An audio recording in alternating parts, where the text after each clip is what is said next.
करी थी और कहा था कि मर्यादित और संयमित रहने की आवश्यकता है, तो वही मर्यादा और संयम की मैं थोड़ी सी बात करके चलूंगी।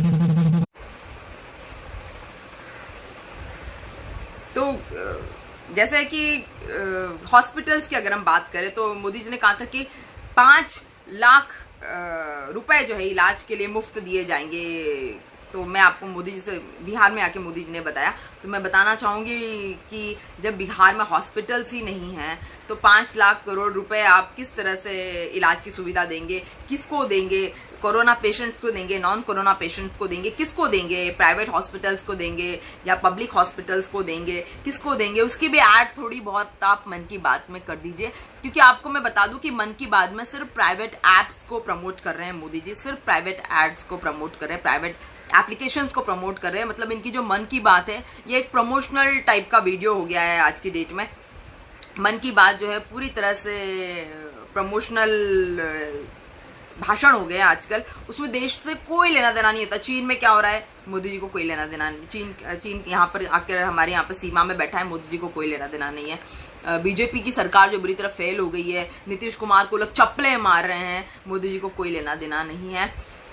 मतलब किसी भी अच्छी चीज से जो देश को आगे बढ़ा सकती है, मोदी जी को कोई लेना देना नहीं है। मोदी जी को लेना देना है तो जहां पर एक तरफ तो चुनाव पहले चरण का चल रहा है, दूसरी जगह पे मोदी जी जाके भाषण दे रहे हैं। भाषण में ऊट पटांग अनर्गल सी बात करेंगे, मुफ्त राशन दे रहे हैं, मुफ्त पैसे दे रहे हैं, नौकरियां दे रहे हैं, और ऐसे मतलब झोल झाल करेंगे, ऐसे झोल झाल करेंगे, मगर ये बात नहीं करेंगे कि मुंगेर में जो है, बिहार के मुंगेर में कैसे वहां पर पुलिस जनरल डायर का काम कर रही है, कैसे गोलियां बरसा रही है। उसके बारे में लगता है मोदी जी को पता ही नहीं कि मुंगेर में क्या अहिंसा हो रही है, मुंगेर में क्या प्रॉब्लम्स हो रही है, उसके बारे में जानते ही नहीं। और कहते हैं महिला सुरक्षा देंगे, क्या महिला सुरक्षा देंगे? वही महिला सुरक्षा देंगे जो फरीदाबाद के वल्लभगढ़ में निकिता तोमर को सरेआम गोली मार दी है, यही सुरक्षा देंगे मोदी जी। मतलब मोदी जी करना क्या चाहते हैं इसके बारे में हमें कुछ पता नहीं है। मोदी जी क्या बोलते हैं इसके बारे में भी हमें पता नहीं है। मोदी जी बोलते हैं सेना का नाम ले लेकर जो इलेक्शन में वोट मांग रहे हैं, जो गालवान घाटी में सैनिकों ने लड़ाई की उसको लेके इलेक्शन में वोट मांग रहे हैं मोदी जी, जो पुलवामा अटैक हुआ उसको लेके रो रहे हैं मोदी जी, इतनी सिंपैथी बटोर रहे हैं, रो के ऐसी सिंपैथी बटोर रहे हैं, लोग मतलब पागल हो जाएंगे कि अरे क्या मोदी जी कितने अच्छे प्रधानमंत्री है, देखो क्या सिंपैथी बटोर रहे हैं, ऐसे सिंपैथी बटोर रहे हैं मोदी जी, ऐसे सिंपैथी बटोर रहे हैं मोदी जी।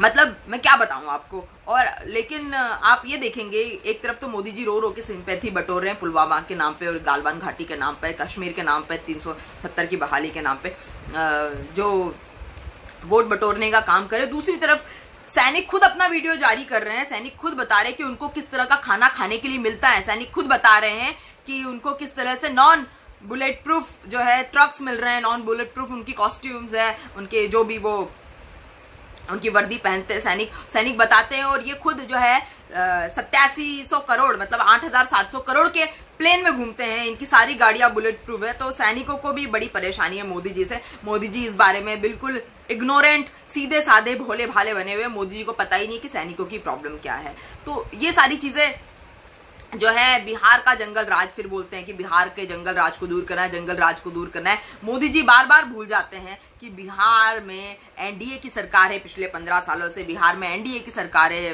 पिछले 15 सालों से। ये मोदी जी पता नहीं कौन से नशे में रहते हैं कि भूल जाते हैं कि बिहार में एनडीए की ही सरकार है।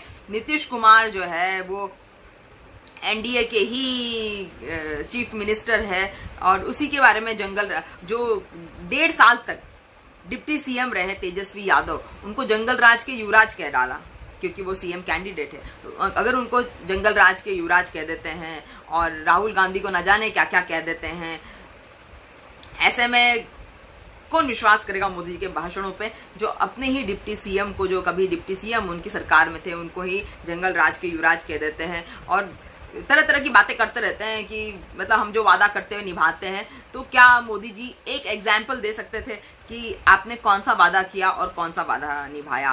तो कहने का मतलब है कि all talks and no work, बस बात बात बात बात बात।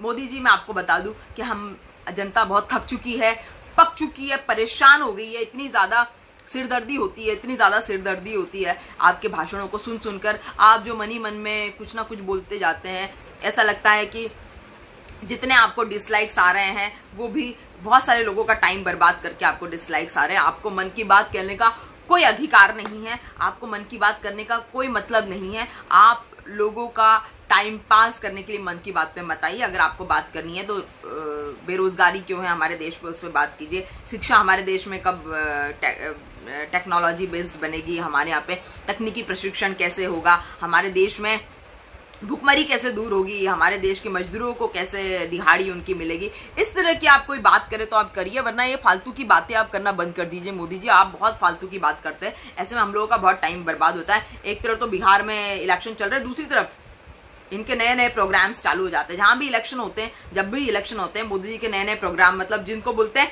शोमैनशिप, जो मोदी जी की शोमैनशिप है वो चरम पे हो जाती है जब भी इलेक्शन होते हैं। आपको मैं बता दूं, एक तरफ बिहार में इलेक्शन हो रहे, दूसरी तरफ जो है मोदी जी मन की बात करके इतना सता रहे, इतना परेशान करे देश की जनता को। दूसरी तरफ वहां पर गुजरात के केवड़िया में दौरे पर पहुंच गए हैं, वहां पे दर्जनों योजनाएं लॉन्च कर रहे हैं। कभी एकता मॉल का उद्घाटन कर रहे हैं, कभी न्यूट्रिशन पार्क का उद्घाटन कर रहे हैं, कभी आरोग्य वन का उद्घाटन कर रहे हैं, कभी जंगल सफारी का उद्घाटन कर रहे हैं। मतलब सब कुछ मोदी जी अभी कर डालेंगे, क्योंकि बिहार में इलेक्शन है। जब इलेक्शन खत्म हो जाएंगे तो मोदी जी चुप करके बैठ जाएंगे।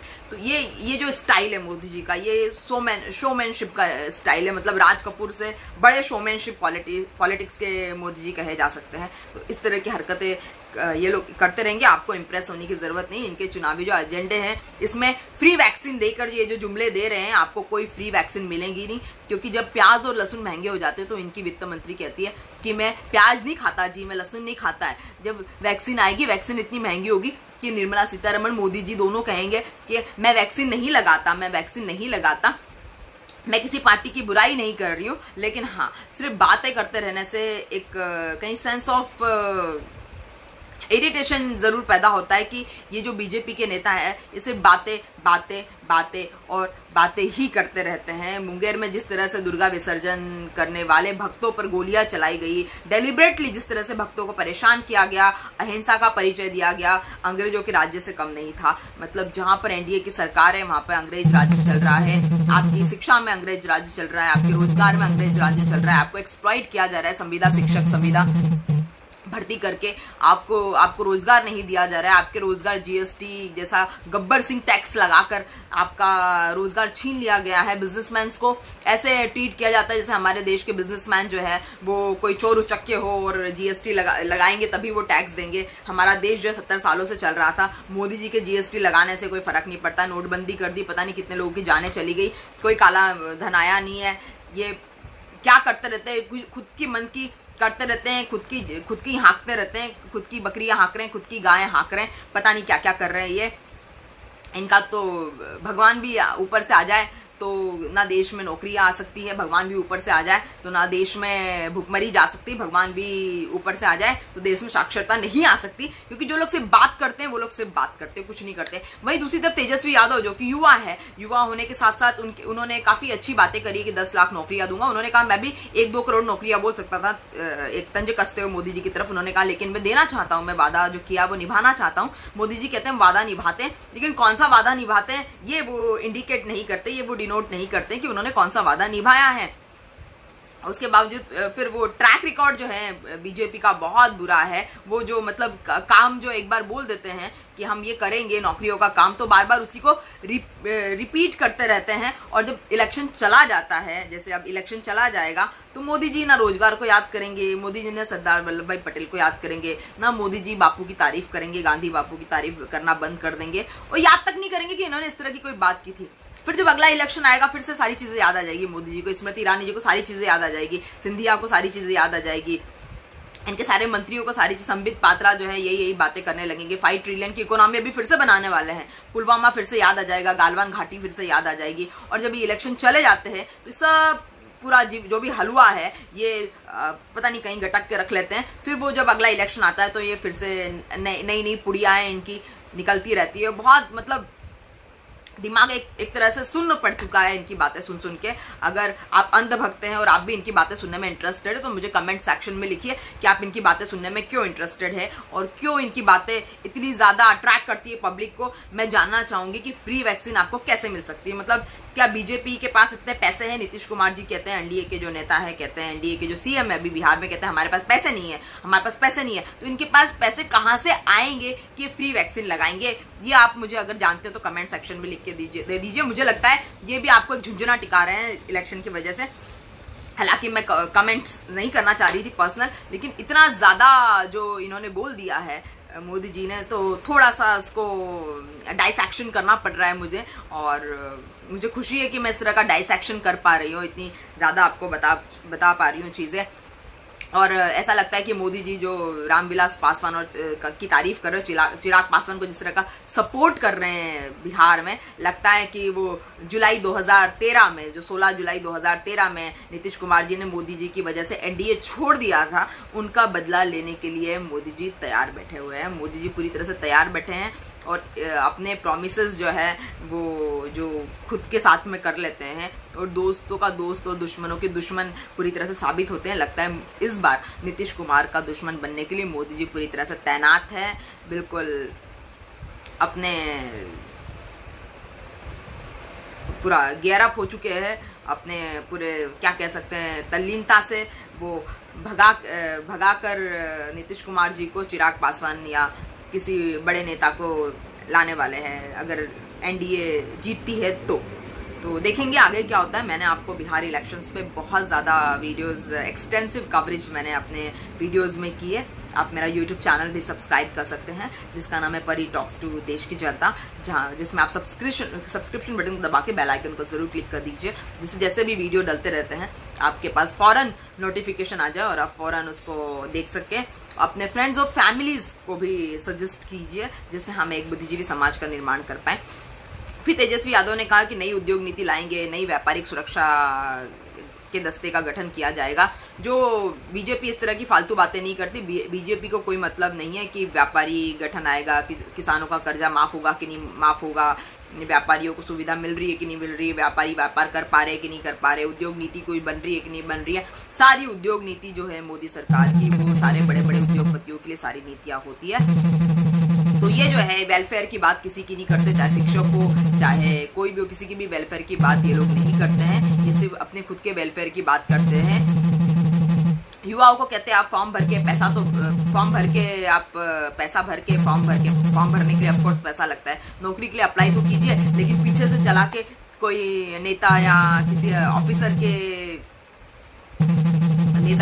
के रिलेटिव्स की भर्ती हो जाती है। तो इस तरह से जो है ये पूरा एक सिस्टम बीजेपी सरकार का चल रहा है। किसको बेनिफिट देना है ये पहले से डिसाइडेड है। तो अगर आप अंधभक्त हैं और अगर आपको पता है कि आपको कोई बेनिफिट मिल रहा है, अंधभक्त होने के बावजूद भी आपको अगर बेनिफिट नहीं मिल रहा है, तो आप मुझे कमेंट बॉक्स में लिखिए, क्योंकि मुझे नहीं लगता कि किसी को बेनिफिट मिल रहा है। यहाँ पर सिर्फ मोदी जी के रिलेटिव्स को, मोदी जी के दोस्तों को, मोदी जी के ब्यूरोक्रेट्स के रिलेटिव्स को, मोदी जी के नेताओं के रिलेटिव्स को और पहचान वालों को एकदम सेट फॉर्मेट है जी, बिल्कुल सेट फॉर्मेट करके सरकार चल रही है। अगर आपको विश्वास नहीं हो रहा हो तो आप मेरे सारे वीडियोस देखिए। और राशन बांटने की बातें झूठी है, कोरोना की वैक्सीन बांटने की बातें झूठी है, रोजगार की बात तो बिल्कुल ही झूठी है, जिसमें 19 लाख रोजगार बता दिए बिहार में। देश में 2 करोड़ बताया था, उसका क्या हुआ आपको तो पता ही है। 2 करोड़ रोजगार तो मिले नहीं, मतलब 6 2 12 करोड़ रोजगार हमें मिलने वाले थे, वो तो हमें मिले नहीं है। कुछ नहीं मिला है, 15 लाख आपके अकाउंट में नहीं आए हैं, कुछ नहीं हुआ है। और ये फालतू की झोल झालबाजी जो है वो चल रही है। इतना ज़्यादा मोदी जी बोलते हैं कि मुझे आज मेंशन करना पड़ गया। हालांकि मैंने बहुत अवॉइड किया कि पिछले कुछ वीडियोस में उनके बारे में बात ना की जाए, स्किप किया जाए, दिमाग में हटा दिया जाए दिमाग वहाँ से जो मोदी जी बोल रहे हैं। लेकिन जो मन की बात की इन्होंने, जो बिहार में भाषण दी और अब जाके जो ये गुजरात की केवड़िया में दुनिया भर की बातें कर रहे हैं, दुनिया भर के मॉल्स फॉल्स पता नहीं क्या क्या ये उद्घाटन कर रहे हैं, एकता मॉल्स और जंगल सफारी और ये आरोग्य वन और न्यूट्रिशन पार्क, दुनिया भर की चीजें ये कर रहे हैं। तो मैं आपको शाम को लाइव आके बताती हूँ, पूरी डिटेल में आपको सर्वे देती हूँ। आप मेरे यूट्यूब चैनल को सब्सक्राइब कर लीजिए, परी टॉक्स टू देश की जनता। और अभी मुझे काफी सारे फोन आ रहे हैं तो मुझे बंद करना पड़ेगा इसको। वाइंड अप करना पड़ेगा।